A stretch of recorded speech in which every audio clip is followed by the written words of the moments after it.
Because it has everything. I mean, you look at the scope, the scale, the emotion. It is a movie. You know, I make movies for the big screen, for audiences. I don't want people to watch the film. I want them to experience it and participate in cinema. And that's why, look, I love going to the movie theaters. I love the popcorn. I love seeing a big screen experience with strangers, but we're all unified in this experience of watching a movie. The sound, the scale of the movie, it is an epic film, and they're going to see stuff that they've never seen before.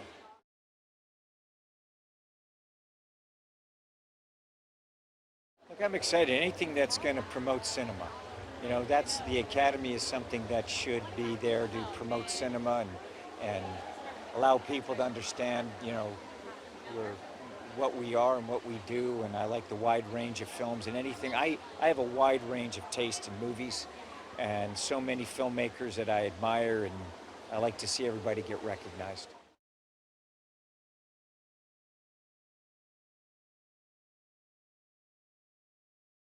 We are not revealing what's in this film.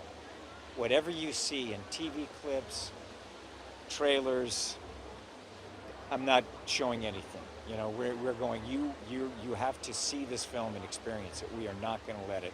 You're going to have to see it.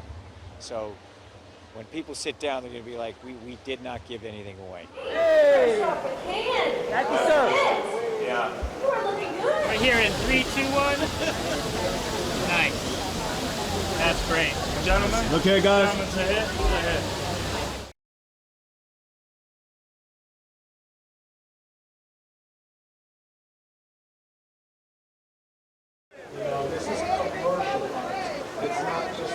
Satisfying completion of something that we set out to do, which was to entertain audiences using the latest in technology that was allowed us in terms of the film technique. Haley,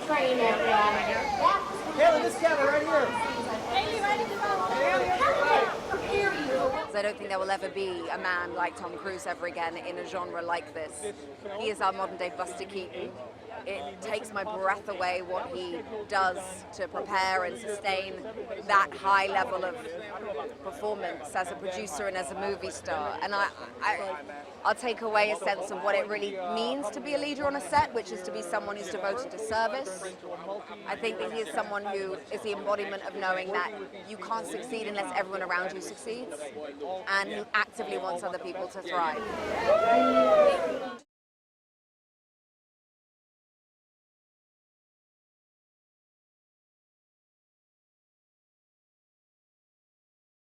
It's an incredible feeling of sort of completion and legacy, you know. I mean, this has been 20 years of my life, a portion of my career, you know, a big portion of it.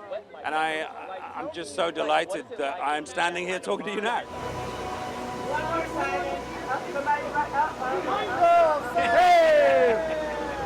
They wisely waited until Mission Impossible had finished to clear the playing field, because obviously it just would have been a one-horse race if it had been us. That's not to decry the incredible stunt work that goes on elsewhere in the film industry. I'm joking. I think because these kind of sequences are an art in themselves. They take a huge amount of planning, skill, execution, camera work. You know, every department in the film is working on these moments, and they should be rewarded for that. You know, it's a huge part of certain types of cinema, you know, big action cinema. These moments are integral to the effect of those films, so absolutely they should be rewarded, and it's a wonderful thing the Academy have kind of acknowledged that.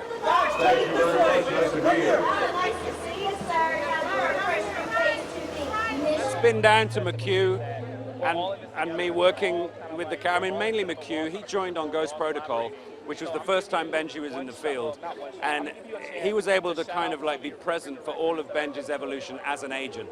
And rather than him just suddenly become like super adept at everything, he can fight, we didn't do that. We made sure that Benji grew very slowly, and as he went through different things, he got more skill, he got more confident, you know. So in Ghost Protocol, he's like a puppy in the field. He can't wait to wear a mask, and he's all excited. And then through Rogue Nation and through Fallout, he goes through it.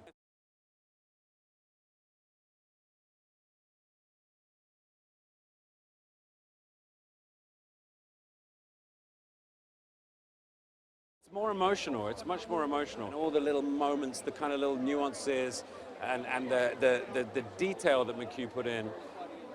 And now I've seen it. I'm seeing it my 5th time tonight because I want to see it with the US crowd. So, and I can't wait. It's like a parallel relationship because I'd never been to Hollywood when I made Mission Impossible 3. So I found myself in Hollywood working with the biggest movie star in the world, the same as Benji found himself in the IMF working with the primo spy in the organization. And that relationship of kind of, the way Benji and Ethan are kind of like how me and Tom are. Like I can say things to Tom that nobody else can, the way that Benji can shout to Ethan. I can make fun of Tom in a way that he actually really enjoys and people don't dare to do because they think, oh, he's not going to like it. Of course he is. He's a goof. Tom loves a fun time, you know. So my relationship with him it's a mirror up to Benji and Ethan for sure. You know, we've been around the world with this film so far. The reception has been amazing, thank goodness. And now this is the final stop in New York. I'm very excited. What a great way to finish it off than on American soil. So let's see how you all enjoy it. Oh my gosh, I was so upset and I wanted to be like, Tom, you want to hold this movie off for about a year or two so that you can, because he's going to win. Like, there's no doubt that he won't win because he's doing, you know, I feel he needs to get at least an honorary, you know, the first one. He deserves the first one, but, you know, he's going to probably most likely do a movie already with a stunt in it, so he's going to win it anyway, so we'll see. It should be the Cruise Award. That's what it should be. McHugh wanted to make it as big as possible. You know, the stunts are incredible, but it's more than just the stunts. It's the story and the heart behind it, the characters that are there, the lives that are on the line. It's a culmination of, like, all the films put together. It's a journey that you're going to go on. I think they did a great job crafting the story and for you to feel the danger of not just what Tom is going through, but all the characters are going through, especially with the team, and I love that aspect of it. They're great storytellers. He was so locked in, he didn't even see me there. You know, I mean, that's because we have great chemistry off camera. I love them. They're my family. Yeah.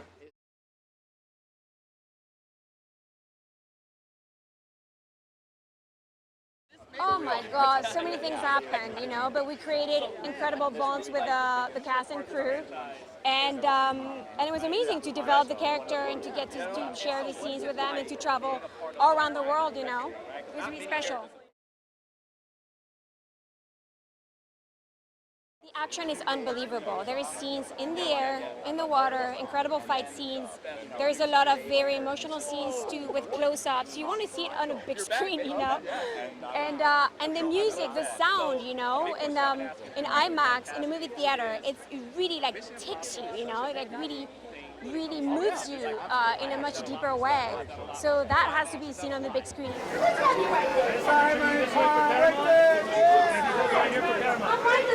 Everything that they've accomplished, you know, is incredible, and I think stuntmen have to have more recognition. And by the way, Jensen, come here. I'm gonna bring him because he taught me how to punch, how to kick for years, even before getting cast in Mission Impossible. And he's done a lot of stunts, and he taught me everything. And yeah, we're like talking about like how it's important that stuntmen are recognized, and you know, the Oscars too. Yeah, 100%. We're thankful to the Academy that they are now recognizing us in this next Oscars. It's long overdue, so we're all really fortunate for our hard work. And they risk so much for the actors too. You know, they risk their lives, so it's very important that they get recognition. All roads lead to Mission Impossible. And so your wife, did you make your... We did a Zoom call, thankfully. Okay, But I was nervous. I learned so much, you know. I really pushed myself for years. I trained for years, and yeah, I learned a lot also with Christopher McQuarrie. You know, with the way he directs and the way he's an incredible storyteller, and the way he just films people, and he invents a frame and a way of moving the camera that tells a story, and I learned so much with that too, you know.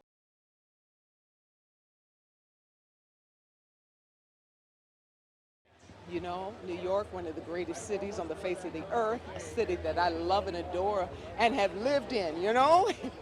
So it's a joy to bring Mission to New York City, here in the iconic Lincoln Center Plaza. They're going to be the first to receive it, don't you think?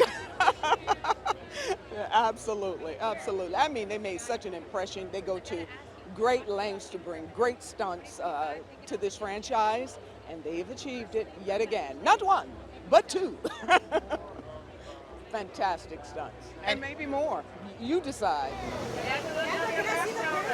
He's just an absolute all-around special guy. He has nothing but love and gratitude, humility in his heart, great, incredible work ethic, very generous soul, and I just adore him.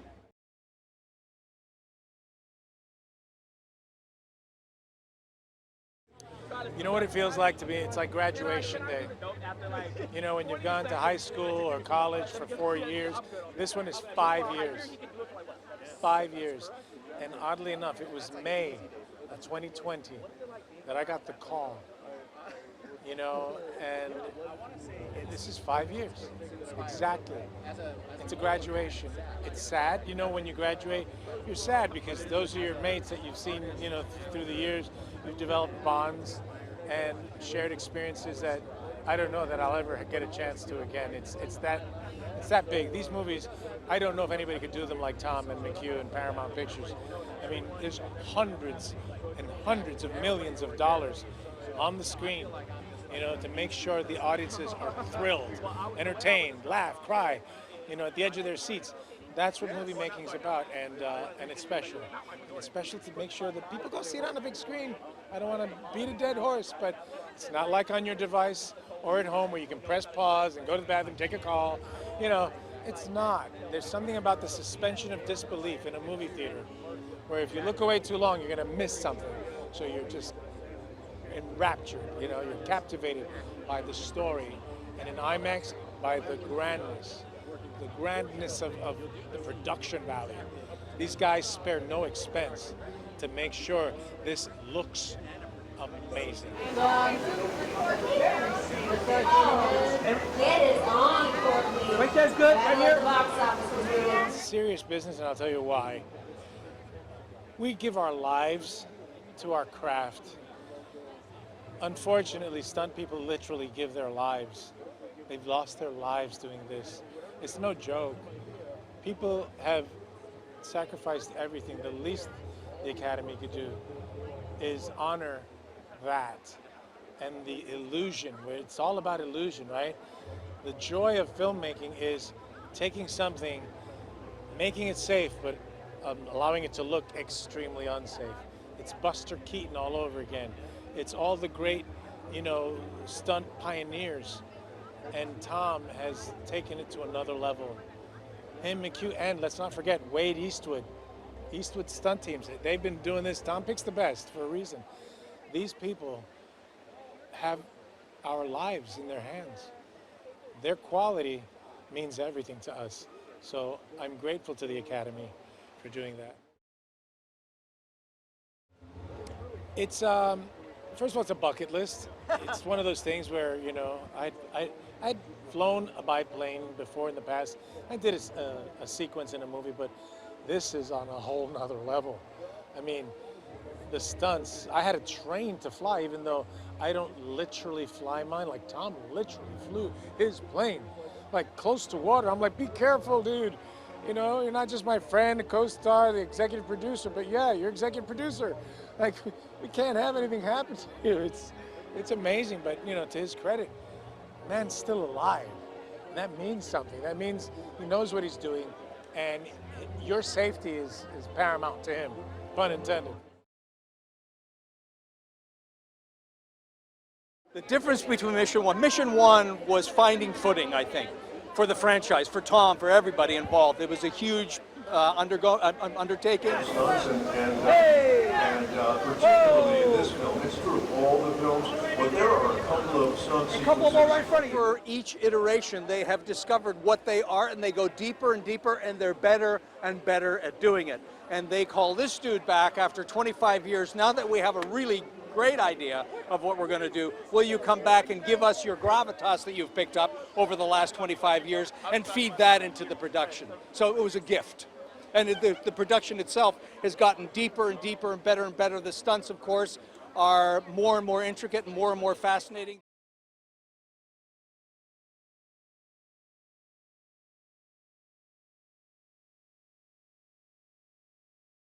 I think the stakes are a lot higher in this movie. You know, we're really talking about humanity. We're talking about saving, you know, the world. And we're really at the brink in this battle with technology and so forth. So it really is a story about, you know, humanity and saving the world.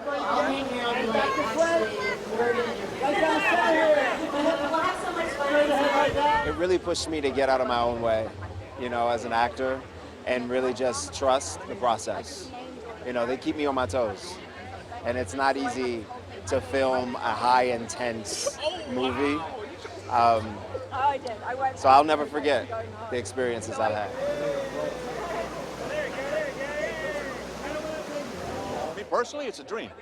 For the character, for the storyline, it's fantastic. It's very exciting. I don't think there's much change there. He's still the same driven, focused individual he was before. He's a movie machine, and that's been the same.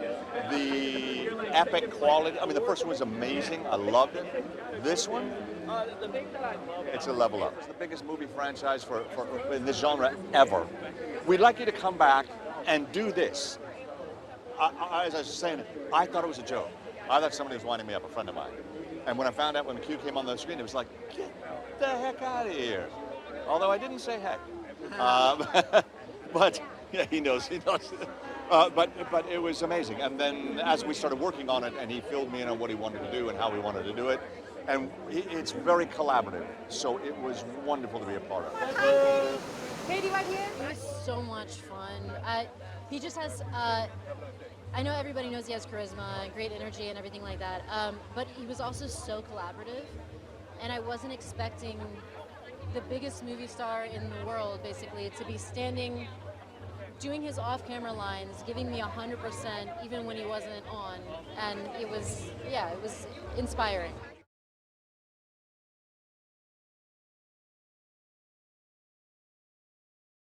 Yeah, we were trying to figure out the best way to build a rapport quickly, because we had to, you know, exchange a lot of trust and information in a very short period of time. So we were trying to find the best way to do that, and I think it was just we as a team operated really well, and then yeah, I think the camera shows that. People put their lives on the line for our enjoyment, essentially. So I'm really glad that they're getting recognized for it, and it's a long time overdue.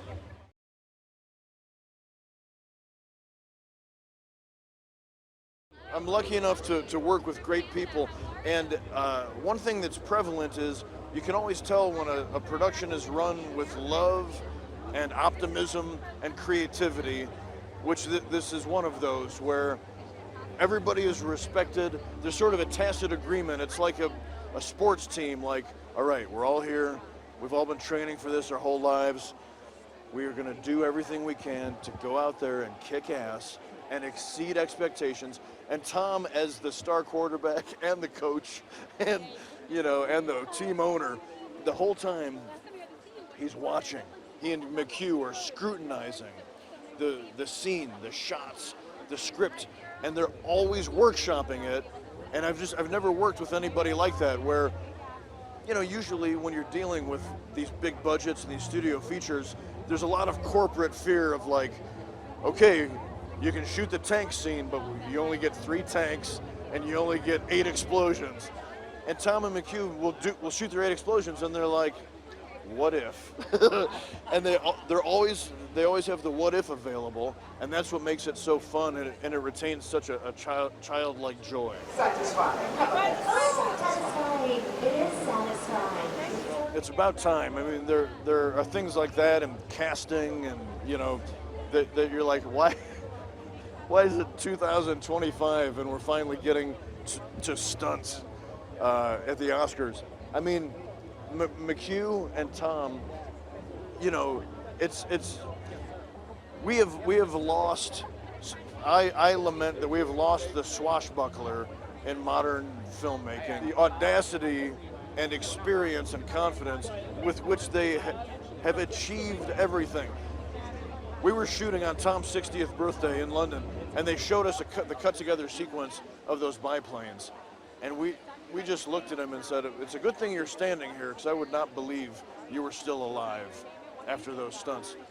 The fact that he's still here to open the movie, they should invent new prizes for that. I mean, no one will ever come close to what he has done in these movies.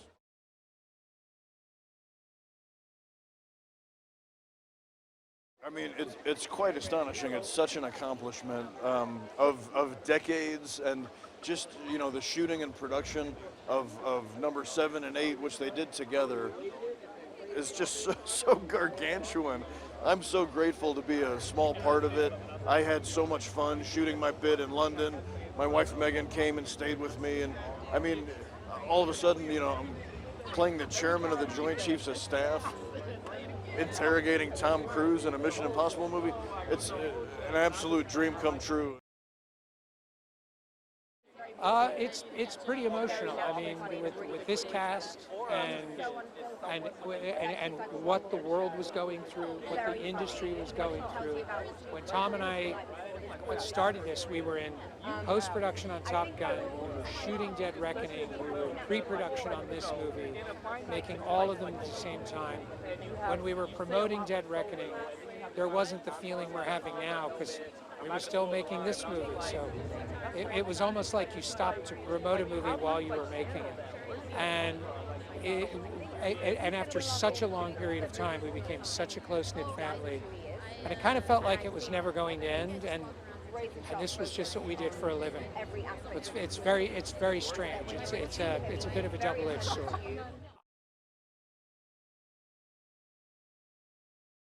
I think it's great, frankly, for one of the most unsung art forms in this industry, being stunt performers. There are a lot of very, very talented people that work on these movies. There are very few people that risk their lives every day while they're doing it, and are working to keep Tom Cruise safe while he's doing it. It's a real art form, and it's great to see it finally getting recognition. There were things I wish I had never suggested that Tom did 19 times. So, and you know the one I'm talking about. Yeah. And he wanted to do it a 20th time, and I said, no. That was the first time I've ever had to tell him, just stop. We've got it. It's in the can. Do not anger the gods.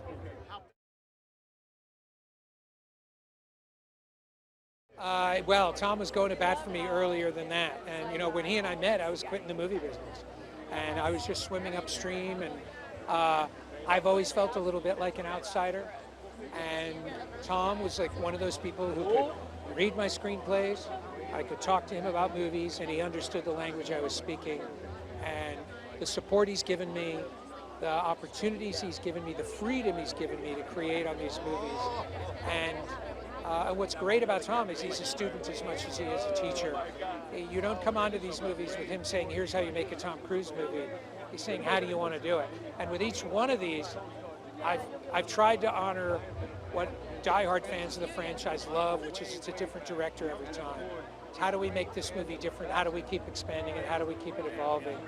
And I'm just really grateful for the people that understood what I was doing and let me do that. They came along for the ride, and I'm very, very grateful.